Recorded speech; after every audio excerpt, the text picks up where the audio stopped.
America और Iran के बीच deal को लेकर बड़ी खबर सामने आई है। रॉयटर्स की रिपोर्ट में जो दावा किया गया है वो बेहद चौंकाने वाला है। इस रिपोर्ट के केंद्र में ईरान की इस्लामिक रेवोल्यूशनरी गार्ड कोर यानी IRGC है। इस रिपोर्ट में जो दावे किए गए हैं, अगर सब कुछ उसी तरह हुआ तो आने वाले दिनों में अमेरिका और इजराइल को झटका लगने वाला है और पश्चिम एशिया का पावर सेंटर तेहरान बनने वाला है। बताया जा रहा है कि वर्षों से प्रतिबंधों के बीच IRGC ने ऊर्जा, निर्माण, शिपिंग, टेलीकॉम और बंदरगाह जैसे रणनीतिक क्षेत्रों में मजबूत कारोबारी नेटवर्क खड़ा कर लिया है। यही वजह है कि अमेरिका ईरान डील को लेकर अब दुनिया भर में चर्चा तेज हो गई है। सवाल यह है कि क्या ये डील IRGC की आर्थिक ताकत को और बढ़ाएगा। फिलहाल नजरें वॉशिंगटन और तेहरान पर टिकी हैं। इस वक्त एक बड़ी खबर भी आ रही है, आपको बता दें, अमेरिका ईरान डील से जुड़ी हुई ये बड़ी खबर है। रॉयटर्स की रिपोर्ट में चौंकाने वाला दावा किया गया है। डील से IRGC को बड़ा आर्थिक फायदा होगा, निर्यात और विदेशी निवेश तेजी से बढ़ेगा, ये बताया जा रहा है। रॉयटर्स की रिपोर्ट पर दुनिया भर में चर्चा भी हो रही है। बताया जा रहा है कि निर्यात और विदेशी निवेश तेजी से बढ़ेगा ईरान में, इस डील को अगर अपने अंजाम तक पहुंचाया गया तो।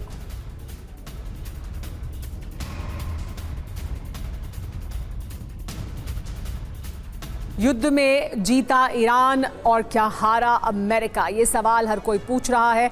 रॉयटर्स की रिपोर्ट में दावा किया गया है कि प्रतिबंधों से राहत मिलने से ईरान को बहुत बड़ा फायदा होगा। ईरानी अर्थव्यवस्था में पहले से ज्यादा पैसा आएगा। IRGC का कई सेक्टर में बड़ा और मजबूत नेटवर्क है। ऊर्जा, निर्माण, शिपिंग और टेलीकॉम सेक्टर में उनकी पकड़ है। बढ़ते तेल निर्यात का सीधा लाभ IRGC को ही मिलेगा। IRGC से जुड़ी कंपनियों को डायरेक्ट लाभ मिलेगा। विदेशी निवेश आने पर बड़े इंफ्रास्ट्रक्चर प्रोजेक्ट शुरू होंगे। बड़े औद्योगिक प्रोजेक्ट की शुरुआत भी हो सकती है। IRGC की आर्थिक और राजनीतिक ताकत मजबूत होगी।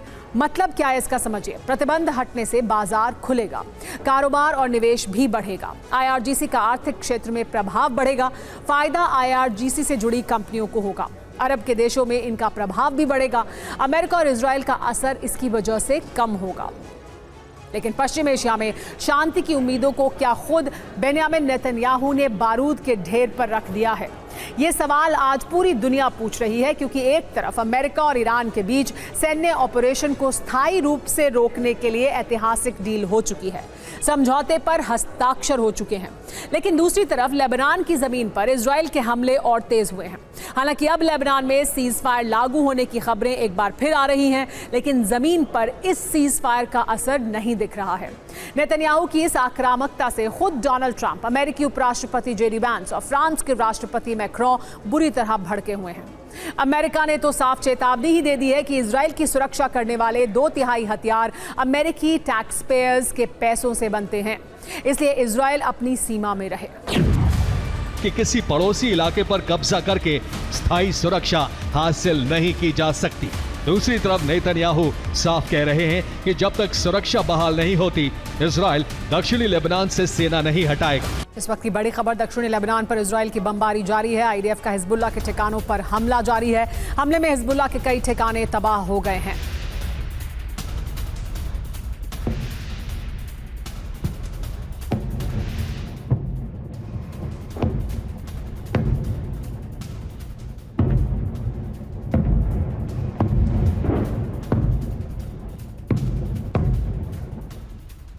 तो इजरायली डिफेंस फोर्स ने हिजबुल्लाह के खिलाफ एक नया ऑपरेशन शुरू किया है। कफर तिब्नित अली ताहिर में भारी जंग जारी है। लेबनान के नबातिये के अंदर कई हवाई हमले हुए हैं। रात भर चली फायरिंग में दोनों तरफ भारी नुकसान हुआ है।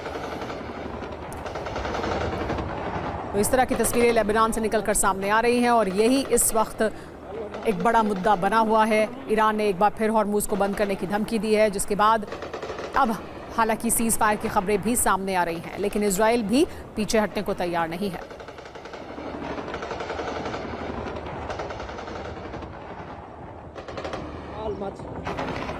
दक्षिणी लेबनान पर इजराइल की रात भर बमबारी हुई है। हिजबुल्लाह के ठिकानों पर मिसाइल से हमले किए गए हैं। इजरायली हमलों में कम से कम 47 लोगों की मौत हुई है। लेबनान के स्वास्थ्य मंत्रालय ने यह बड़ा दावा किया है।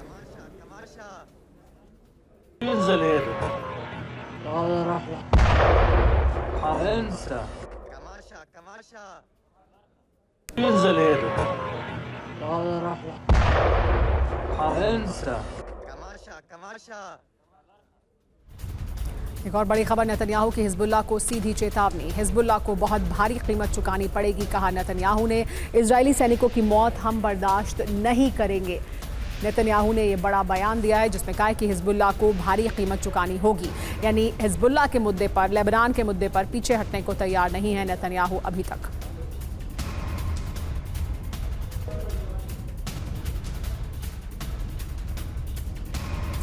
तो अमेरिका ईरान डील क्या खत्म हो जाएगी? लेबनान में विध्वंस क्या इसकी बड़ी वजह होगा? अमेरिका ईरान डील के बाद भी लेबनान पर हमले जारी हैं। इजराइल के हमलों में करीब 47 लोगों की मौत हुई है। मिसाइल हमलों में हिजबुल्लाह के कई ठिकाने तबाह हो गए हैं। साउथ लेबनान के 6 से ज्यादा शहरों पर बमबारी हुई है। टारगेट पर हिजबुल्लाह के वेपन डिपो और कंट्रोल सेंटर हैं। इजरायली डिफेंस फोर्स का दावा यह है कि हिजबुल्लाह के हमलों के जवाब में वो पलटवार कर रहा है। हिजबुल्लाह के हमलों में आईडीएफ के 4 जवानों की मौत हुई है। लेबनान की सीमा से 10 किलोमीटर अंदर तक कब्जा किया गया है। सबसे बड़ा सवाल ये है कि नेतन्याहू आखिर चाहते क्या हैं? क्या लेबनान का मोर्चा अब ईरान से ज्यादा अमेरिका और इजराइल के रिश्तों की परीक्षा बनने जा रहा है? क्या इजराइल धीरे धीरे ग्रेटर इजराइल के नक्शे की तरफ बढ़ रहा है? लेबनान की जमीन पर जो नई रेखाएं खींची गई हैं, वो सिर्फ सैन्य नक्शे का हिस्सा नहीं है, बल्कि ये लकीरें अब पश्चिम एशिया की राजनीति को बदलने वाली नई हकीकत बन सकती हैं। यानी इजराइल का नक्शा एक बार फिर बदल सकता है। इजरायली अखबार मारिब की रिपोर्ट में कहा गया है कि तेल अवीव को डर है कि सार्वजनिक मतभेद आगे चलकर ठोस अमेरिकी कदमों में बदल सकते हैं, जिसमें हथियारों की आपूर्ति में देरी हो सकती है और सैन्य सहायता बंद हो सकती है। दूसरी तरफ हारित्स का विश्लेषण कहता है कि ईरान समझौते ने ट्रंप को नेतन्याहू के सबसे बड़े राजनीतिक हथियार से बदलकर उनके लिए राजनीतिक संकट में बदल दिया है। ईरानी विदेश मंत्री अब्बास अरागची ने इजराइल पर पलटवार किया है। इजरायली मंत्री बेन गवीर के पोस्ट पर दिया है जवाब। मानवता के लिए खतरा है इजराइल के कुछ लोग। इजराइल हमेशा युद्ध करना चाहता है, ये कहा है अरागची ने। इस बीच कुद्स फोर्स के कमांडर इस्माइल कानी ने वार्निंग दी है। पूरे रेजिमेंट्स फ्रंट ने मिलकर दिखाई है ताकत। पूरे रेजिस्टेंस फ्रंट ने मिलकर दिखाई है ताकत, कहा है इस्माइल कानी ने। गलती की तो तूफान में फंस जाएगा इजराइल। अमेरिका और इजराइल को सीधी टक्कर की वार्निंग भी दी है। जंग में हिजबुल्लाह की ताकत सिर्फ एक ट्रेलर थी। इस बीच लेबनान पर हमलों से भड़का हुआ है ईरान। विदेश मंत्रालय के प्रवक्ता इस्माइल बगई ने चेतावनी दी है। लेबनान पर हमले जारी रहे तो गंभीर होंगे नतीजे। इजरायली हमलों के लिए अमेरिका भी जिम्मेदार है।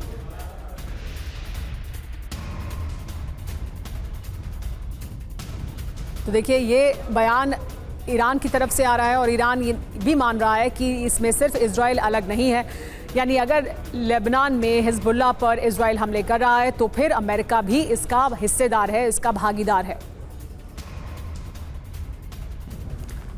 तो ईरान लगातार ये बात कहता रहा है पहले भी कि लेबनान में हिजबुल्लाह पर अगर हमले जारी रहेंगे तो फिर ये डील नहीं हो सकती है और फिर हमले भी किए जाएंगे और जवाबी हमले किए जाएंगे। लेबनान इस पूरे मुद्दे पर हिजबुल्लाह को खुद से अलग कर नहीं देखता है।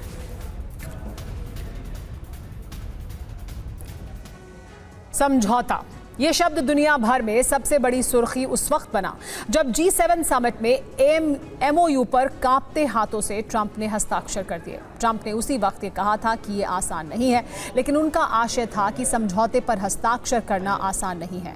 वो ये भूल गए कि समझौता उस ईरान से हो रहा है जिससे पार पाना आसान नहीं है। अब इस MOU से ईरान पीछे हट गया और हॉर्मुज को एक बार फिर बंद कर दिया है, क्योंकि ईरान का कहना है कि MOU लागू ही नहीं हुआ है। उसका तर्क यह है कि इजराइल ने लेबनान पर हमले नहीं रोके हैं, ये तो समझौते की पहली ही शर्त का उल्लंघन हो गया है। इसीलिए हॉर्मुज एक बार फिर से बंद है और अरब में एक बार फिर महासंग्राम की तीसरे चरण की आहट गूंज उठी है। IRGC ने शाम को हॉर्मुज बंद करने का ऐलान कर दिया।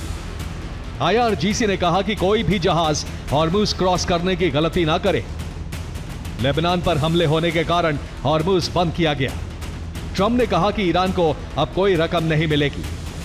ट्रंप ने धमकी दी कि ईरान पूरी तरह खत्म हो चुका है। ईरान ने कहा था कि अंतर्राष्ट्रीय समुद्री कानून के तहत हॉर्मुज से गुजरने वाले जहाजों से मैरीटाइम सर्विस फीस लेगा। ईरान इन 60 दिनों के अंदर ओमान के साथ मिलकर सर्विस फीस का खाका तैयार करेगा। ईरान के मुताबिक जहाजों को सुरक्षा, पर्यावरण संरक्षण और नेविगेशन मैनेजमेंट जैसी सेवाओं के बदले सर्विस फीस देनी होगी। इसके लिए ईरान ने पहले ही पर्शियन गल्फ स्ट्रेट अथॉरिटी का गठन किया है। पीजीएसए मैनेजमेंट सुपरविजन एरिया की सीमा तय करेगी। सुपरविजन एरिया से गुजरने के लिए परमिट जरूरी होगा, फिर जहाजों की आवाजाही हो सकेगी। अमेरिकी राष्ट्रपति डोनाल्ड ट्रंप और उपराष्ट्रपति जेडी वेंस पहले ही कह चुके हैं कि अंतर्राष्ट्रीय समुद्री कानूनों के तहत हॉर्मुज स्ट्रेट एक अंतर्राष्ट्रीय जलमार्ग है जहां फ्री पैसेज का नियम लागू होता है।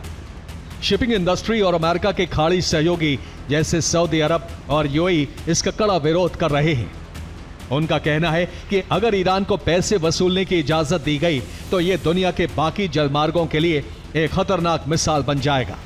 दूसरी तरफ अमेरिका ने ऐसे संकेत दिए थे जिसके मुताबिक ईरान के साथ मिलकर हॉर्मुज स्ट्रेट पर वीआईपी लेन जैसी व्यवस्था पर विचार किया जा सकता है।